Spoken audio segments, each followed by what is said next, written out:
Legit to, sobrang bango, kapit sa balat, and nagtatagal talaga yung amoy. Nako, legit na napaka long lasting ho ng pabangong ito, bro. Niya sa napakamurang halaga ay talagang kumakapit ang amoy. Hindi lang sa balat, kundi pati sa damit. Areho ang sakse, ang aking lola, dahil areho ay nagbebenta din sa amin. Madaming nabili sa akin yan. Basta linggo-linggo ako naglalakaw, madaming nakuha, nababanguhan.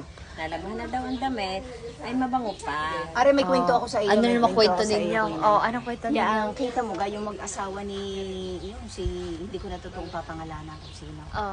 Basta si Juan at saka si Petra. Oh. Eh, maghihiwalay daw dapat. Kung Bakit? nag-aal sa baluta na. Oh. Ay, ngayon daw ang ginawa ng babae, nagligo agad, tas nag-spray niyan. Oh. Wala, di ka habol ka, naman yung asawa. Sabi mo ka na umalis.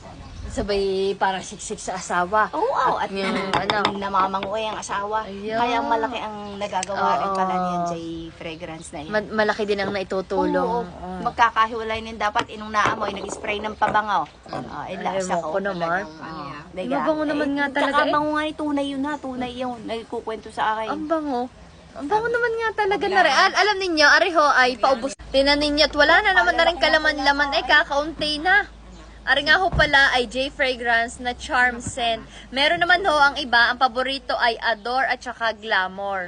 Na napakabango rin talaga. Ano ho, sa mga hindi pa nakakasubok day yan ng J Fragrance na pabango, aba ano pang hinihintay ninyo? Abay kayo mag-umorder na day yan. Tama-tama ho ito dahil magpapasukan na. Ayan, pabango para sa mga bata dahil napakamura lang ho talaga nito. Ano, kaya i-check out nyo ni Andia sa aking Yellow Basket.